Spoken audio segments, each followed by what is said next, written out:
ಬಹಿರಂಗವಾಗಿ ಈ ರಾಜ್ಯದಲ್ಲಿ ಹಿರಿಯ ರಾಜಕಾರಣಿಗಳು, ಬುದ್ಧಿಜೀವಿಗಳು ಇಡೀ ರಾಜ್ಯದ ವ್ಯವಸ್ಥೆಯನ್ನ ಬಹಳ ಅರ್ಥಪೂರ್ಣವಾಗಿ ಆಡಳಿತವನ್ನು ಮಾಡತಕ್ಕಂಥ ಒಂದು ಶಕ್ತಿ ಸಾಮರ್ಥ್ಯ ಇರತಕ್ಕಂತಹ ಒಬ್ಬ ಅನುಭವಿ ರಾಜಕಾರಣಿಗಳು ಅಂತ ಹೇಳಿದ್ರೆ ಡಾಕ್ಟರ್ ಜಿ ಪರಮೇಶ್ವರ್ ಅವರು ಈ ರಾಜ್ಯದಲ್ಲಿ ದಲಿತ ಮುಖ್ಯಮಂತ್ರಿ ಆಗ್ಬೇಕು ಅನ್ನೋ ಒಂದು ಕೂಗನ್ನ ನಾವು ಎಲ್ಲ ಪೂಜ್ಯ ಸ್ವಾಮೀಜಿಯವರು ಹಾಕಿದ್ವಿ.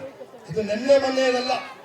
ಒಂದು ಪಕ್ಷ ಘನವೆತ್ತ ಸರ್ಕಾರದ ನಮ್ಮ ಮಾನ್ಯ ಮುಖ್ಯಮಂತ್ರಿಗಳು ಅಹಿಂದ ನಾಯಕರಾಗಿರ್ತಕ್ಕಂಥ ಸನ್ಮಾನ್ಯ ಸಿದ್ದರಾಮಯ್ಯ ಅವರನ್ನ ಏನಾದ್ರೂ ಒಂದು ಪಕ್ಷ ಬದಲಾವಣೆ ಮಾಡೋದು ಆದ್ರೆ ಮುಂದಿನ ದಿನಗಳಲ್ಲಿ ನಮ್ಮ ದಲಿತ ಮುಖ್ಯಮಂತ್ರಿಗಳನ್ನ ಮಾಡಲೇಬೇಕು.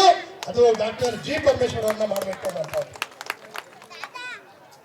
ಯಾವುದೇ ಜಾತಿ, ಧರ್ಮ, ಮತ, ಪಂಥ ಭೇದವಿಲ್ಲದೆ ನಾವೆಲ್ಲರೂ ಕೂಡ ಸಮಾನತೆಯನ್ನ ಬದುಕಬೇಕು. ನಾವೆಲ್ಲರೂ ಕೂಡ ಏನು ಬಸವಣ್ಣನವರು ಹೇಳಿದ್ರು, ನುಡಿದಂತೆ ನಡೆ ಇದೇ ಜನ್ಮ ಕಡೆ, ಕಾಯಕವೇ ಕೈಲಾಸ ಅಂತ ಹೇಳಿದ್ರು ಬಸವಣ್ಣನವರು.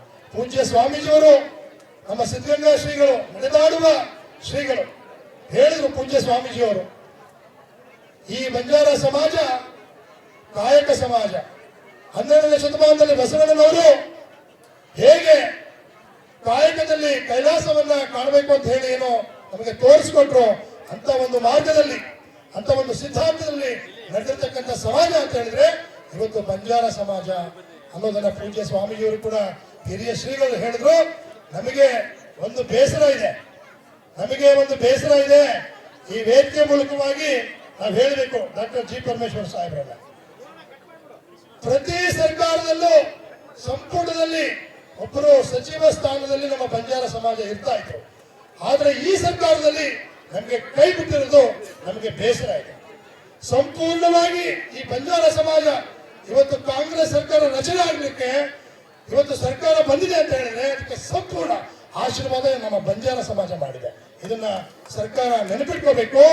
ಮಾನ್ಯ ಏನು ನಮ್ಮ ಘನವೆತ್ತ ಸರ್ಕಾರದ ಮಾನ್ಯ ಮುಖ್ಯಮಂತ್ರಿಗಳು ಡಾಕ್ಟರ್ ಜಿ ಪರಮೇಶ್ವರ್ ಸಾಹೇಬರಿಗೆ ಗಮನಕ್ಕೆ ನಮ್ಮ ರುದ್ರಪ್ಪ ಲಂಬಾಣಿ ಅವರನ್ನ ಮುಂದೆ ಬರ್ತಕ್ಕಂಥ ಸಂಪುಟದಲ್ಲಿ ಒಂದು ಕ್ಯಾಬಿನೆಟ್ ದರ್ಜೆಯಲ್ಲಿ ನಮ್ಮ ಬಂಜಾರ ಸಮಾಜದ ಏಕೈಕ ಶಾಸಕರಾಗಿರ್ತಕ್ಕಂಥ ರುದ್ರಪ್ಪ ಲಂಬಾಣಿ ಅವರಿಗೆ ಸಚಿವ ಸ್ಥಾನವನ್ನ ಕೊಡ್ಲೇಬೇಕು. ಕೊಡ್ಲಿಲ್ಲ ಅಂತ ಹೇಳಿದ್ರೆ ಖಂಡಿತವಾಗಿಯೂ ಈ ಸಮಾಜದ ಶಾಪಕ್ಕೆ ನೀವು ಗುರಿ ಆಗ್ತೀರ ಅನ್ನೋ ಮಾತನ್ನ ಈ ಸಂದರ್ಭದಲ್ಲಿ ಹೇಳ್ತಾ ಇವತ್ತು ನಮ್ಮ ಬಂಜಾರ ಭವನದ ಉದ್ಘಾಟನೆ ಕಾರ್ಯಕ್ರಮ